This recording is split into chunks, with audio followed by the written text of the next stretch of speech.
A esquerda bateu nas raias do desespero e começaram a fazer um monte de coisa. Tudo que é tipo de arbitrariedade. Estão instituindo uma ditadura sem golpe, aparentemente. Vamos bater um papo para você entender essa conjuntura? Vem comigo!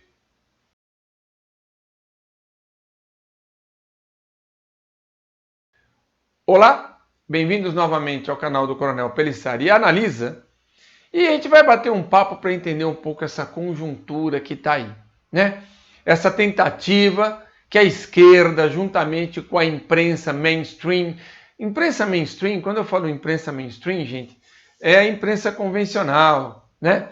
Essa imprensa que está desesperada por causa de verba pública e não está recebendo nada, tá? Por que o Congresso, né, capitaneado, a Câmara dos Deputados por Maia e o Senado por Davi Alcolumbre, estão tudo desesperado, boicotando o governo, deixando caducar medidas provisórias que são importantes para o país, para a retomada econômica, para o crescimento das famílias. E por que o Supremo Tribunal Federal está agindo de maneira a impor tudo o que é contra a Constituição? Regimes de exceção, um verdadeiro tribunal, né? Assim, bem ao estilo nazista, stalinista, né? Fascista. Por que todo mundo está fazendo isso? Isso é porque eles estão desesperados. E o povo de verdade, e não adianta ficar convocando Antifa, nós tivemos um vídeo aqui sobre o que é o Antifa, seria bom que você desse uma olhada, para ficar como os black blocs no passado, querer afastar as pessoas. E esse inquérito ilegal do Supremo Tribunal Federal, que foi ratificado, e nós vamos falar dele aqui ainda, que visa calar a boca, né, do pessoal que está aí nas redes sociais, como esse pobre coitado aqui, de repente, quem sabe, né, a Polícia Federal queira aparecer aqui também, tá? Então, vamos entender, esse desespero todo é porque o povo, em massa, ainda apoia o governo do presidente Jair Bolsonaro. A imprensa, essa imprensa convencional, essa imprensa aí que está desesperada por verba pública, ela fica confundindo pessoas que apoiam o governo, as medidas do governo, e eu desafio quem possa acusar o governo federal de Jair Bolsonaro de corrupto ou de que ele não tem implementado um monte de medidas que, se ele não fez mais, no caso, por exemplo, desta pandemia, que virou mais uma panpolítica, ele não fez mais porque o Supremo tirou isso da mão dele e entregou na mão de tiranetes que se auto-intitulam ou que são intitulados governadores de estado e prefeitos. E aí eles trancaram você em casa e você aceitou. Nós tivemos aí a nossa série Pandemia, explicamos a questão do medo, né? A engenharia social, fazer você parar de raciocinar. Então eles aproveitaram toda essa oportunidade para tentar derrubar a qualquer custo o governo. Tem a saída do juiz Sérgio Moro, que não está muito bem explicada por ele, Sérgio Moro, que até agora crime ele não apontou nenhum. Não houve influência. Se há influência da Polícia Federal, por que ela está prendendo os apoiadores, cumprindo as ordens do Supremo Tribunal, ou melhor, do ministro Alexandre de Moraes? E prendendo apoiadores do governo. Que presidente é esse que controla a Polícia Federal e não consegue prender os seus opositores, mas prende apoiadores? A narrativa não bate com o fato. E agora nós vamos tentar desenhar a narrativa para vocês. Primeiro, começou com que o juiz Sérgio Moro, isso ficou muito claro, ele era o alimentador dos vazamentos para o site O Antagonista e a revista Cruzoé, bem como para a Globo. Uma vez saído, acabou a fonte, então eles têm que inventar outras fontes. Tanto é que agora ele, Sérgio Moro, foi beneficiado como articulista do jornal O Globo e também como articulista da revista Cruzoé. Ele está sendo retribuído pelos favores que ele fez. E o processo dele continua correndo. O nosso Procurador-Geral da República, Augusto Aras, esse é o cara inteligente da República. Mas vamos falar, nós vamos chegar até lá. Quando a Cruzoé pegou e fez a denúncia contra o presidente da corte, né, o ministro Dias Toffoli, foi a Cruzoé, ele, Toffoli, irritado, se vocês pegarem o voto dele no caso da legalidade do inquérito, que só o ministro Marco Aurélio disse que era ilegal o inquérito, né? Não importa o conteúdo do inquérito, ele estava sendo discutida a legalidade ou a ilegalidade. Ele ficou bravinho e instituiu lá o inquérito, nomeou o Alexandre de Moraes, o ministro Alexandre de Moraes, e caçou a revista Cruzoé e censurou o site antagonista. Foi a primeira vítima do tal do inquérito das fake news. Nós tivemos um vídeo aqui falando que as fake news seria o novo nome da censura. A gente vai colocar aqui, aqui em cima vai aparecer o card para vocês darem uma olhada no vídeo, a gente vai deixar tudo amarradinho. E também todas as coisas que há, porque segundo o ministro Alexandre de Moraes, segundo o Supremo Tribunal Federal, fake news é tudo o que for mídia alternativa, como isso daqui, como o nosso canal no YouTube. E a mídia tradicional, mainstream, aquela que é paga a soldo, que se você pagar bem até, ela fala até a verdade, ela é que é a fonte da verdade. Só que ela mesma disse um monte de coisas a respeito. Ela disse sobre essa questão de quem era o amigo do meu pai, num depoimento do Marcelo Odebrecht, na planilha de propinas da Odebrecht, que é quem? Foi acusado o ministro Dias Toffoli, naquela matéria da Cruzoé. E o ministro Alexandre de Moraes, o escritório dele, sim, o escritório dele de advocacia, defendia a Transcooper, que todo mundo sabe aqui em São Paulo, ela é lavagem de dinheiro do PCC, do Primeiro Comando da Capital. E ele continuou no escritório ainda como secretário de Segurança Pública. Isso está na imprensa, é só você dar uma procuradinha. Mas nós vamos colocar aqui para vocês. A gente vai ficar falando, mas vamos colocar aqui as reportagens para vocês. Tá? Então, essas acusações começaram a pesar. Eles fizeram este inquérito para calar, para censurar, para matar a verdadeira informação. E aí começa-se a construir a narrativa que o presidente Jair Bolsonaro quer dar um golpe, mas os militares nunca se movimentaram nesse sentido. Bom, se os militares não estão se movimentando nesse sentido, vamos inventar uma outra coisa. As polícias militares é que são uma ameaça agora. A Eliane Castanhede, ontem, me escreve que as polícias militares, elas são um problema, né? Porque elas não serão... o UOL disse que as polícias militares tiverem que escolher entre obedecer aos governadores e obedecer ao presidente Jair Bolsonaro, as polícias militares ficarão com o presidente Jair Bolsonaro. Mentira! Só que eles ficam buscando, né? A Folha de São Paulo, o Estadão, eles ficam buscando alguma forma de legitimar. E quem é que legitima?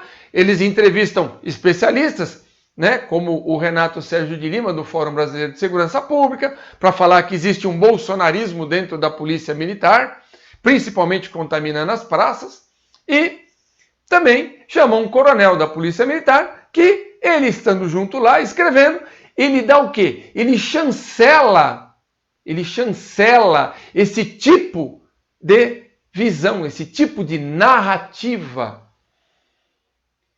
E eu gostaria, né, porque às vezes as pessoas, elas de boa vontade participam de certas situações em que outras pessoas, né, maliciosamente já pensaram. Porque, como eu disse, não é de hoje que tentam deslegitimar ou abalar as polícias militares. A gente vive brigando para a manutenção da nossa existência. As polícias militares, elas não nasceram com, né, o regime militar de 64, não sei não. Nós estamos aqui, nós somos instituições centenárias. Tem polícias militares que já têm mais de 200 anos. A Polícia Militar de São Paulo está ali, ó, beirando fazer 200 anos, tá? Vamos fazer este ano 189 anos de existência, tá? Então, a gente, nós somos instituições muito antigas, muito antigas. E certa vez, né, eu estava na função, eu vou contar um caso só para ilustrar, né, eu estava na assessoria parlamentar da Associação dos Oficiais da Polícia Militar do Estado de São Paulo e eu marquei, né, uma reunião para conversar com o presidente de uma entidade nacional de praças, né, de polícia militar e bombeiros militares de todo o Brasil, então uma entidade nacional. E a gente tinha marcado em determinado local, era um auditório, e eu fui juntamente com duas testemunhas. Vamos colocar assim, vou colocar como testemunhas. Talvez você não saiba, mas eu sou jornalista também, né? Eu sou formado em Direito, formado em Educação Física, tenho mestrado, doutorado, pós-graduação em Segurança Pública, né? Pós-graduação Lato Sensu, Stricto Sensu, tudo, né? Então, e também tenho, né, o meu registro como jornalista. Então, por isso que eu vou me referir a duas testemunhas. Só que, por alguma razão, né, eu cheguei um pouquinho só antes do horário, mas houve um atraso aí, né, no compromisso que o presidente da entidade com que eu ia falar. E eu cheguei lá e quem estava conversando? Estava uma outra entidade, né, estadual de praças, recém-organizada aqui no estado de São Paulo. E quem que estava lá palestrando, conversando com aquela entidade? Né?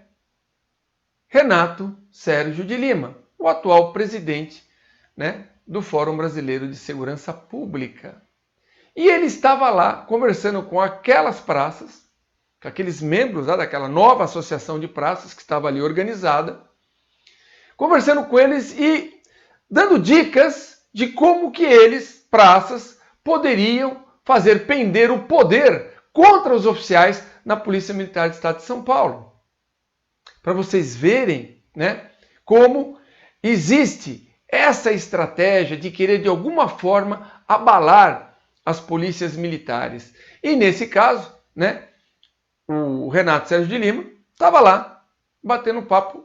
É que o Renato me conhece, quando me viu chegar já estava no assunto e ficou complicado parar o assunto, mas ele ficou batendo papo mais uns 10 minutos lá e ainda um pouco dentro do assunto, né? De como a gente poder... Ou seja, ele estava, na prática, estimulando a cisão entre praças e oficiais na polícia militar, para tentar enfraquecer. Ele sabe que as praças representam mais de 90% da Polícia Militar de São Paulo. E os oficiais, um pouquinho só, né? Não chega a 10%. Então, mas para fazer conta de padaria, né? 90%, 10%, tudo bem? Todos os oficiais representam 10%. E todas as praças representam 90%. Então, o Renato Sérgio de Lima, que estava lá escrevendo o artigo, né, agora dizendo que as polícias militares são bolsonaristas, estava fomentando, né, e ensinando e motivando aquele grupo, aquela associação de praças aqui de São Paulo a fazerem uma briga política para quebrar a harmonia que existe entre as entidades mais tradicionais, né, representativa dos policiais militares. A Associação dos Oficiais, juntamente com os subtenentes sargentos e as de cabos e soldados, elas estão unidas, porque para essas três entidades e outras mais que formam a Federação Estadual, né, a atual Federação Estadual das Entidades Representativas de Policiais Militares, a FERMESP, entende que a Polícia Militar é maior do que qualquer luta de classe, ou qualquer das classes que queiram inventar. Nós somos uma coisa só, nós somos policiais militares, né? Só que a intenção de desestabilizar as polícias militares é de longa data. E essa é apenas mais uma coisa que envolve as polícias militares. As polícias militares, elas estão compromissadas com o cumprimento da lei e da ordem, como as Forças Armadas estão compromissadas com o cumprimento da lei e da ordem. Viu, dona Eliane Castanhede? Viu, senhor Marcelo Godoy, que está falando, que é deslegitimar para que as polícias não tomem uma atitude contra os manifestantes, que são os tal dos antifas, que quebram tudo, tocam fogo na bandeira nacional, fazem o diabo.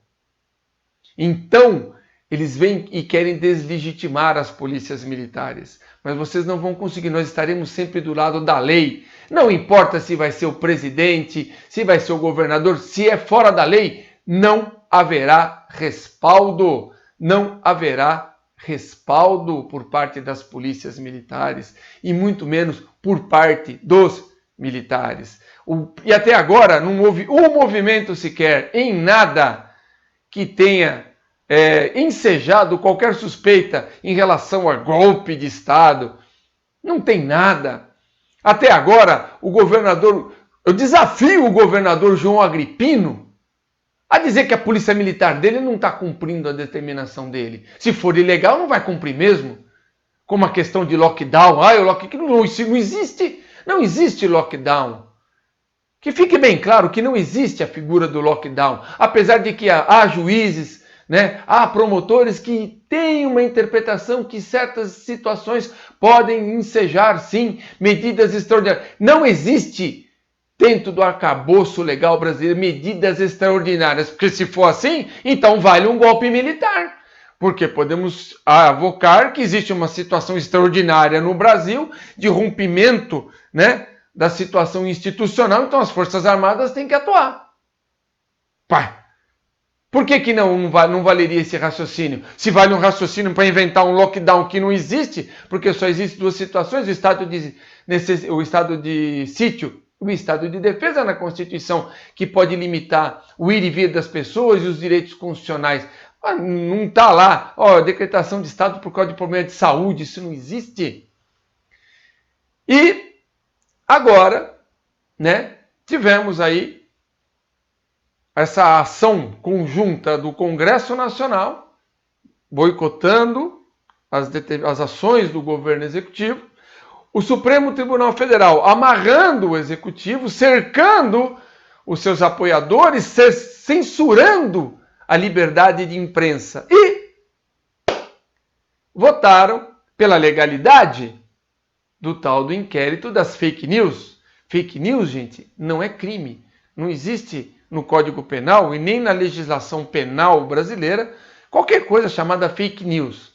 Você pode ter, sim, crime de ameaça, crime de injúria, crime de calúnia. Você tem esses crimes, mas eles já existem. Você não precisa fazer um inquérito secreto dentro da mais alta corte do país, que é a Corte Constitucional, para resolver essas pendengas. Se algum dos ministros se sentiu ameaçado, ou injuriado, ou caluniado, ele pode entrar com a ação.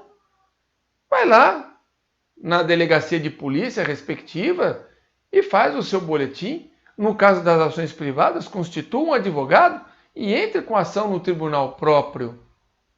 Não precisa disso. Entretanto, nós vimos numa entrevista recente o presidente dizer que, diante de todas essas arbitrariedades do Supremo Tribunal Federal, agora legitimadas por 10-1, 10 votos a favor do inquérito das fake news, e apenas o voto do ministro Marco Aurélio é muito importante, foi muito bem fundamentado. De vez em quando o ministro Marco Aurélio, ele acerta, mas é o ministro Marco Aurélio sendo o ministro Marco Aurélio, né? Mas pelo menos ele foi fiel nesse momento ele foi muito fiel à Constituição.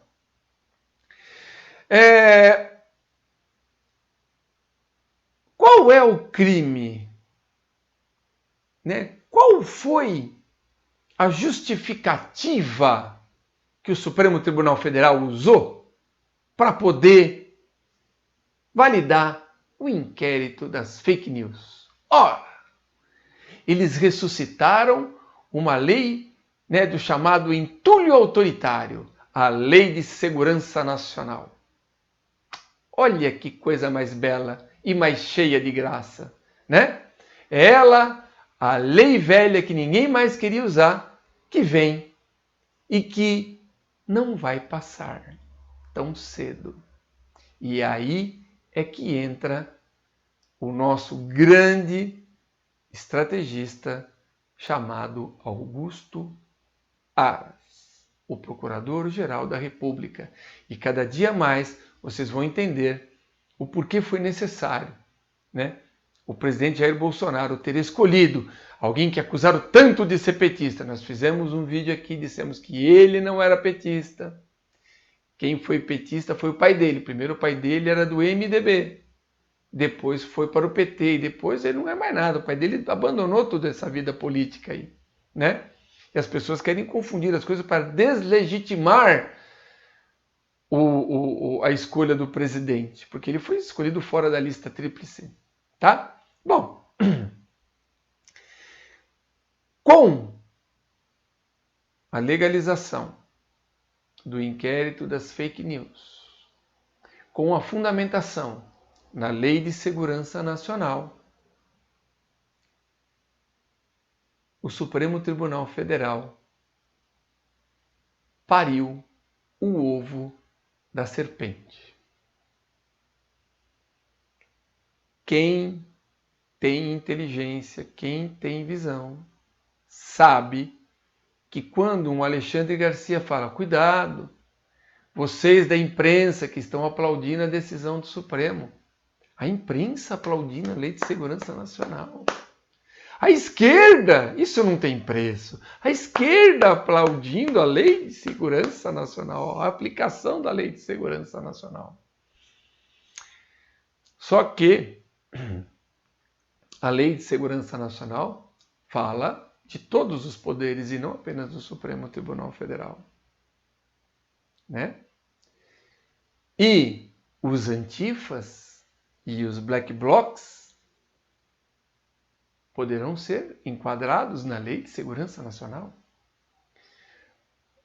O senhor Noblat, com as suas caricaturas dizendo que o nosso presidente é um nazista, se enquadra na Lei de Segurança Nacional. Ou seja, pau que bate em Chico, bate em Francisco.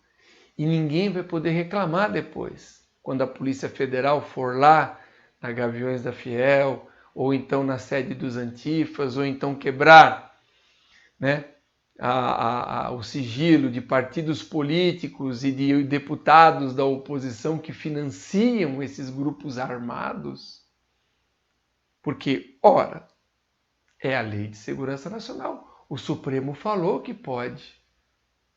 Não é verdade? Por 10-1, o Supremo falou que tudo isso é legal, que tudo isso é válido. Ora, se é válido para o Supremo, é válido para todo o sistema. É válido para o Ministério Público, é válido para a polícia. Em qualquer nível.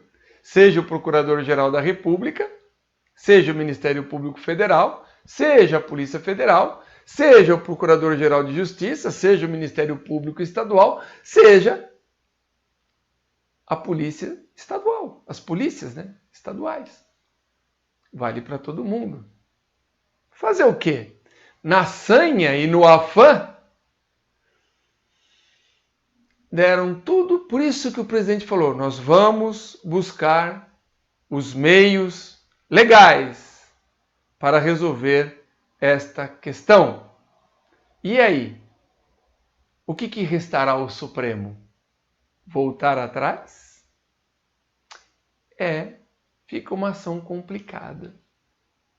Mas vai ser legal de ver. Então, você que é brasileiro, você que é patriota, você que tem por fundamentos a honestidade, a probidade na gestão da coisa pública, você, né, que defende Deus, pátria, família, você não desista, não desanime, porque o bem irá vencer.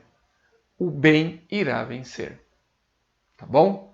Não desacredite, porque o próprio mal consegue montar o laço no qual ele vai se enforcar. E é isso aí. Espero que você tenha gostado da nossa análise, desse pequeno bate-papo. Por favor, né? Deixe os seus comentários aqui. Os seus comentários são muito importantes para nós. Tá? Não fique com preguiça, não. Deixe o comentário aí para a gente. Tá? Dê o seu like para dar relevância para o nosso canal. E se você achou interessante isso que a gente conversou, que a gente falou, compartilhe com as suas redes sociais. Tá? Muito obrigado e continue conosco.